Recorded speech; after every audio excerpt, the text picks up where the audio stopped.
both of these areas, restaurants and bars, are already significantly regulated, highly regulated by the state of Ohio.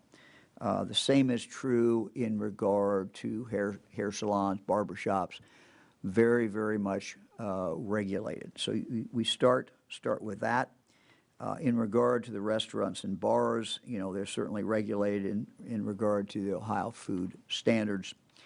The group that was put together included people who run restaurants, cafes, diners, everything from a very small diner in rural Ohio to a chain of restaurants. And so we had a lot of different people weighing in, coming up with the best practices.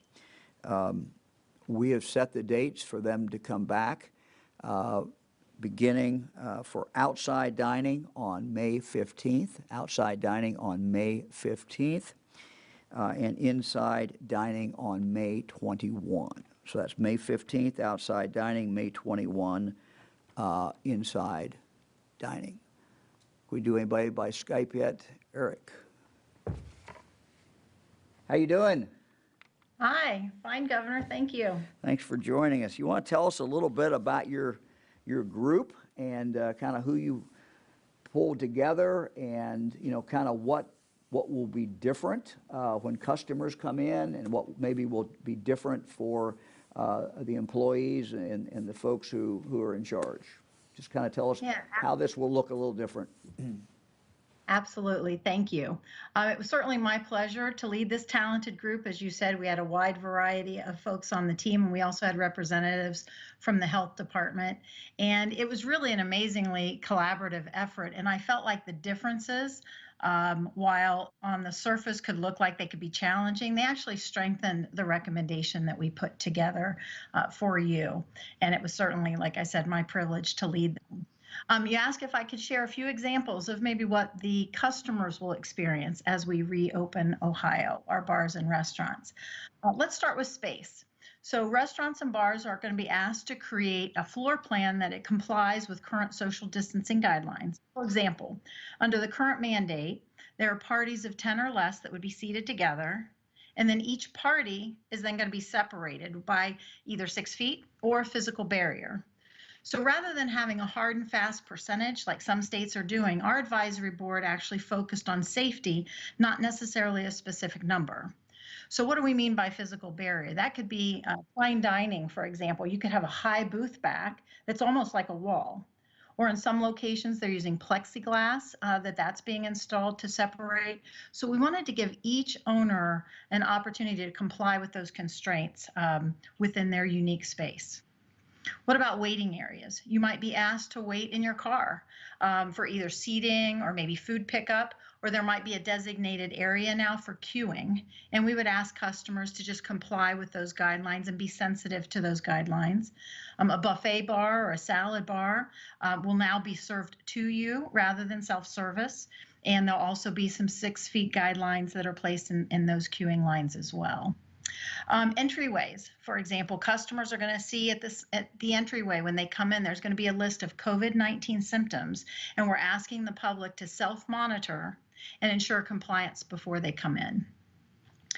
Employees was also one of the areas that we tackled. And so as you're entering and experiencing these restaurants, understand that while employees will be required to wear masks in certain positions, there are exemptions that will, for the restaurant industry, mostly apply to back of house. But if you see employees not wearing masks, understand these are for safety risks.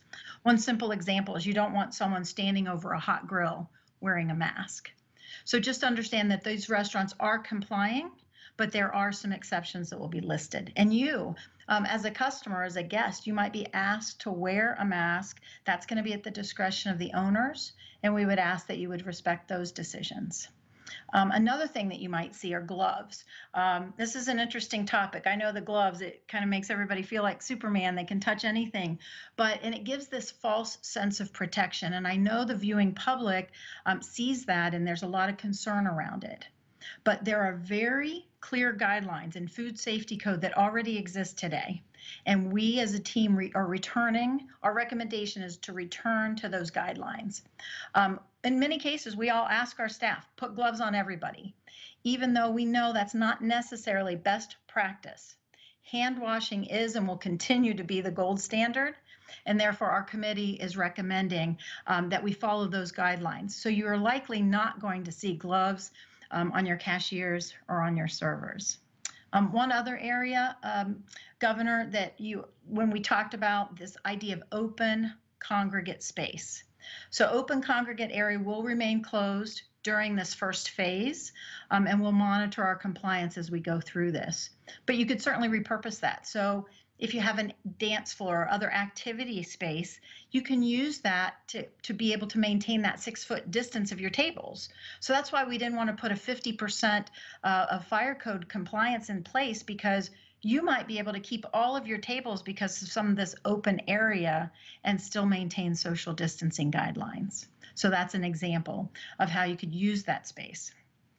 But I know we can do this. As you said, we can do two things at once. And I know we can do this. We can focus on safety and getting our restaurants reopened.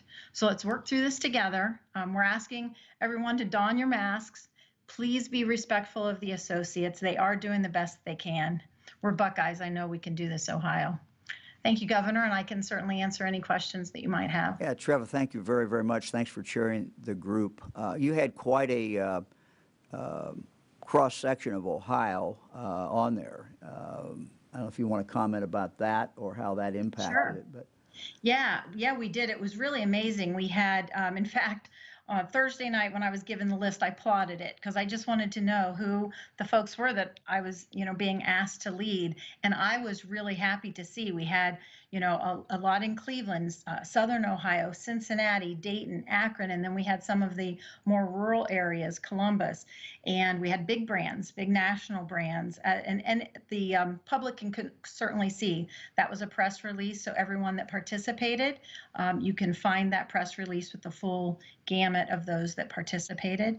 We had fine dining, we had pizza, Italian, we had a yogurt stand, we had a tap room, quick serve, several of our national brands, family dining. So it was really a group that worked together, and then they self-identified. So we had the three groups: customers, employees, and space, and then they each got to identify which area they felt most compelled to help lead the discussion.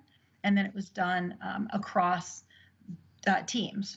They worked very hard. In fact, one of our team members said it was one of the most intense projects he's ever worked on. So for all of those in the industry, I was certainly proud to lead this group. They worked very hard all weekend long to put the best recommendations forward. And Governor, we appreciated the guidance you gave us, which was you wanted to hear from us best practices, that you didn't plan to override our decisions. It was our decisions to bring forward to you those recommendations. And so we felt very empowered to do that. thanks, Trevor. One last question. Talk to us a moment about bars. Bars present a unique challenge. Depends on how the layout of the bar is. What did you all come up with specifically in regard to bars?